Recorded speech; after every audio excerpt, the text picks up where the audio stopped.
Le 4 janvier 2021. Carlos Tavares monte sur scène, sous les flashs. Derrière lui, un écran géant affiche un nouveau nom. Stellantis. Dans la salle, les analystes applaudissent la naissance d'un titan. 14 marques, des millions de voitures. Un géant mondial de la mobilité. Mais à Sochaux, ce soir-là, personne n'applaudit. Dans les vestiaires, des ouvriers qui portent le bleu Peugeot depuis 3 générations regardent la conférence sur leur téléphone. Et ils comprennent immédiatement ce que les marchés, eux, célèbrent. PSA vient de mourir. 2 siècles d'histoire industrielle française viennent d'être absorbés dans un conglomérat piloté depuis Amsterdam. Le lion est toujours là. Sur les calandres, sur les murs, sur les casquettes. Mais il ne décide plus de rien. Il est devenu un logo, parmi 14. Et le plus fou, c'est que rien de tout ça n'était inévitable. Peugeot n'a pas été tué par la Chine, ni par Tesla, ni même par la mondialisation. Peugeot s'est tiré une balle dans le pied, puis une deuxième, puis une troisième. Pendant 20 ans, ses dirigeants ont enchaîné les mauvais choix, au pire moment. Ils ont distribué des milliards pendant que les autres investissaient. Ils ont refusé les États-Unis. Ils ont misé presque tout sur le diesel pendant que le monde changeait de cap. Et quand la facture est tombée, il ne restait plus qu'une option, vendre le lion. Aujourd'hui, on ne raconte pas la malchance d'une entreprise. On dissèque un suicide industriel, au ralenti, celui de Peugeot. Le lion qui s'est enfermé lui-même, dans sa cage. C'est parti. En 1810, dans le Doubs, pendant que la France napoléonienne vit au rythme des guerres et des conquêtes, les Peugeot bâtissent autre chose. Pas un empire militaire, un empire industriel. À Hérimoncourt, Jean-Pierre et Jean-Frédéric Peugeot transforment le vieux moulin familial en activité sidérurgique. Ils ne vendent pas du rêve, ils vendent du solide. Des lames, des ressorts, des scies, puis des moulins à café qui finissent dans les cuisines françaises. Tout est déjà là, la discrétion, la robustesse, la patience. Pendant que d'autres cherchent la gloire, les Peugeot, eux, construisent pour durer. Le lion viendra plus tard. Et avec lui, une promesse simple, la solidité. Armand Peugeot ne pense pas comme le reste du clan. Là où la famille voit le risque, lui voit l'avenir. Il sent venir une révolution que presque personne ne prend encore au sérieux, l'automobile. La famille refuse. Trop risqué, trop coûteux, trop incertain. Alors Armand fait quelque chose de presque impensable chez Peugeot. Il désobéit. En 1896, il claque la porte et crée sa propre société. En 1910, la famille finit par se réunifier autour de cette vision qu'elle combattait encore quelques années plus tôt. Dès le départ, chez Peugeot, le progrès n'entre pas par la grande porte. Il force le passage. Puis vient la guerre. En 1940, les Allemands occupent la France. Sochaux tombe sous contrôle. L'usine doit produire pour l'effort de guerre nazi. Officiellement, la machine tourne. Officieusement, elle résiste. Dans l'ombre, des actes de sabotage visent la production. Peugeot sort de la guerre avec quelque chose qu'aucune campagne de publicité ne peut acheter, une dimension presque nationale. La marque n'est plus seulement un constructeur, elle devient une part du récit français. Après 1945, tout s'aligne. La France se reconstruit, Peugeot aussi. La 203, puis la 404, puis la 504 installe la marque dans le quotidien du pays. Peugeot ne vend pas l'exubérance. Peugeot vend la confiance. Des voitures solides, sérieuses, rassurantes. Mais derrière cette stabilité, une fragilité commence déjà à se former. En 1973, le choc pétrolier frappe l'économie mondiale. Le marché automobile vacille. PSA grossit, mais il grossit malade. Au début des années 80, le lion chancelle. Le groupe est au bord de l'asphyxie. Et c'est là qu'arrive le miracle. Nom de code, M24. En 1983, la réponse sort enfin. Elle s'appelle 205. Et en quelques mois, tout bascule.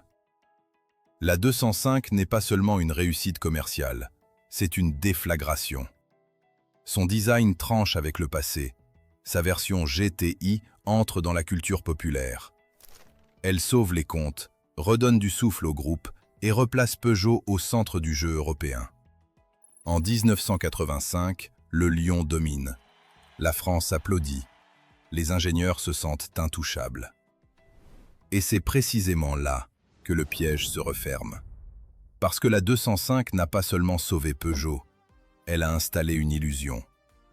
La 205 a sauvé l'Empire, et en même temps, elle a commencé à l'endormir. Dans les bureaux du siège de PSA, les années 2000 ressemblent à une victoire permanente. Les 206 se vendent par millions. Les 307 remplissent les parkings européens. Le diesel triomphe. Les subventions politiques pleuvent et les carnets de commandes débordent. Dans les couloirs, personne ne panique. Pourquoi paniquerait-on? Le marché français, on le domine. L'Europe, c'est chez nous. Mais dans une salle de réunion, un graphique raconte une autre histoire. En bas du tableau, 3 lignes rouges montent sans s'arrêter. Toyota, Volkswagen, Hyundai. Les Japonais ont imposé un système que PSA refuse même d'étudier. La qualité totale, la fiabilité obsessionnelle. Chez Toyota, une idée passe du croquis à la production en moins d'1 an. Chez PSA, le même chemin prend 3 ans, 15 réunions et l'accord simultané de Paris, Sochaux et Poissy. Les Coréens, eux, arrivent par en dessous. Des voitures moins chères, garanties 7 ans. Hyundai ne vend pas du prestige. Hyundai vend de la confiance à prix cassé. Pendant ce temps, le groupe fait un choix que personne ne questionne. En 2005, PSA vend 90% de ses voitures en Europe. Un seul marché, saturé, vieillissant. Et les États-Unis? Peugeot en est parti en 1991 par la petite porte et refuse catégoriquement d'y retourner. Trop cher, trop risqué, pas notre culture. PSA regarde de loin et hausse les épaules. Deuxième pari, encore plus dangereux. Le diesel représente 60% des ventes. Leurs moteurs sont une référence. Et c'est précisément cette excellence qui les aveugle. Pendant que Toyota met l'hybride sur les routes et qu'un certain Elon Musk dévoile la Tesla, 0 à 100 en 3 secondes,9, les ingénieurs de PSA ricanent. Ça ne marchera jamais. Et puis il y a le chiffre que personne ne dit. Entre 1999 et 2011, PSA distribue 6 milliards d'euros de dividendes. 6 milliards. Ils ont vidé le coffre-fort pendant que la maison prenait feu. En 2008, la crise des subprimes frappe. Les ventes chutent de 15%. Les marges s'effondrent. Pour la première fois depuis des décennies, PSA affiche une perte nette de 343 millions d'euros. Volkswagen encaisse le choc, Toyota aussi. Ils ont des trésoreries colossales.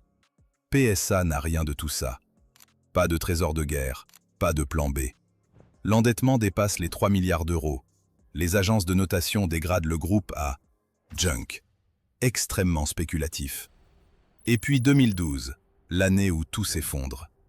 5 milliards d'euros de pertes en 12 mois. L'action s'écrase sous la barre des 4 euros. L'annonce tombe comme un coup près. Fermeture du site historique d'Aulnay-sous-Bois. 11 000 suppressions de postes. Des centaines d'ouvriers bloquent les grilles. Des pancartes, des cris, des visages filmés par les caméras nationales. Mais derrière la rhétorique patriotique, une vérité froide. Tout ce qui arrive en 2012 était évitable. Le lion ne s'est pas fait abattre.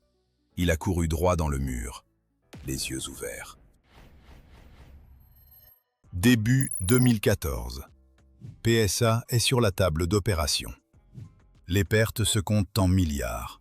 La trésorerie fond et les banques ne prêtent plus qu'à contre-cœur. La famille Peugeot, qui tient les rênes de cet empire depuis 2 siècles, se retrouve face à un choix qu'aucun héritier n'avait jamais eu à faire. Lâcher le contrôle ou regarder le lion mourir. Il refuse d'abord. Ils s'accrochent à l'illusion qu'un miracle viendra, comme la 205 30 ans plus tôt. Mais cette fois, il n'y a pas de projet miracle dans les tiroirs. Il n'y a que des chiffres qui saignent.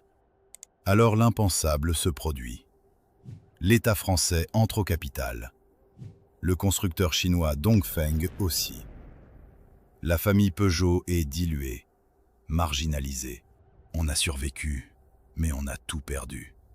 Notre indépendance, notre âme. Dans ce chaos, un homme fait son entrée. Carlos Tavares. Il arrive chez PSA sans attache sentimentale, sans loyauté dynastique.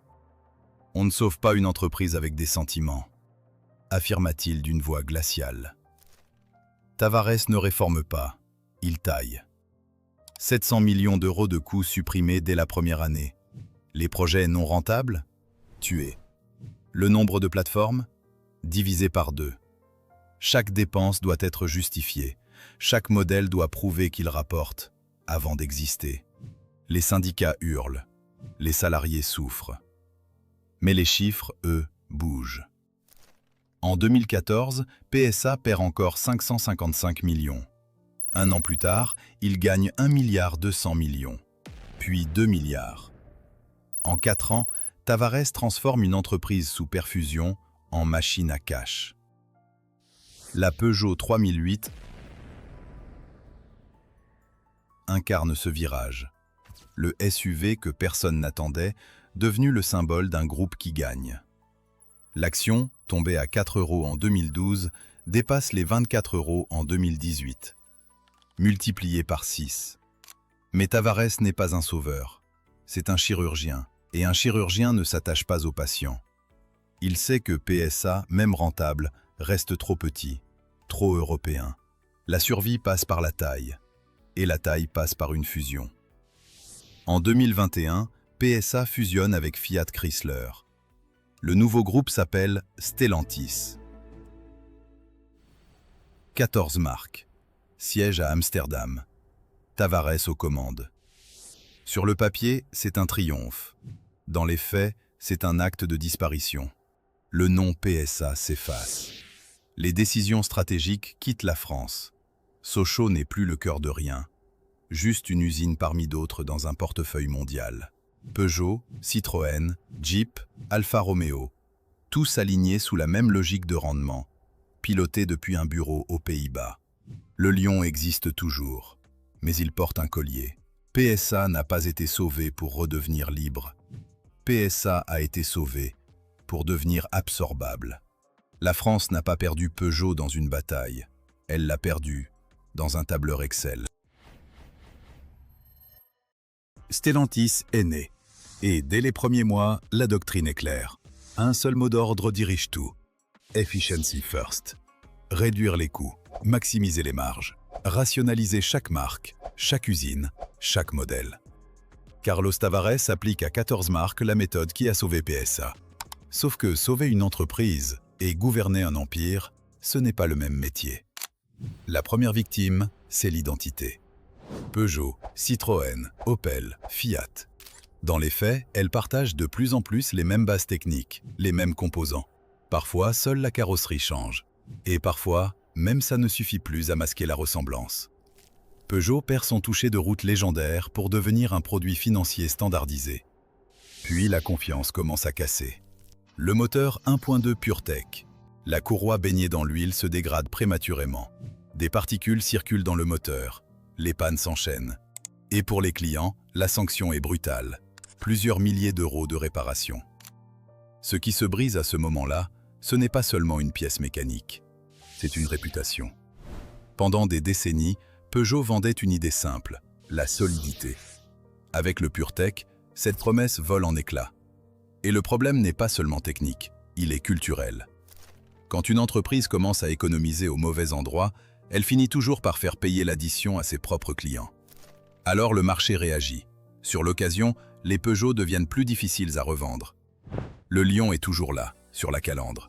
Mais derrière le logo, la tranquillité a disparu. Et pendant que Stellantis gère cette défiance, le monde, lui, continue d'avancer. BYD déferle sur l'Europe avec des voitures électriques technologiques, agressives sur les prix. Le choc n'est pas seulement commercial, il est stratégique. Le lion regarde passer le dragon. Et cette fois, il n'a plus l'avantage, ni du coup, ni du rythme, ni de l'élan. Peugeot en 2026, c'est donc un paradoxe cruel. Le logo est toujours là, mais l'autonomie a disparu. L'identité s'est diluée. La vraie question n'est plus de savoir si le lion peut encore rugir. La vraie question, c'est de savoir s'il lui reste un territoire. Peugeot n'est pas mort d'un seul choc. Peugeot est mort choix après choix, réunion après réunion, dividende après dividende. La leçon dépasse largement l'automobile. Dans le business, ce n'est pas l'empire le plus ancien qui survit. C'est celui qui comprend assez tôt que son terrain de chasse est déjà en train de disparaître.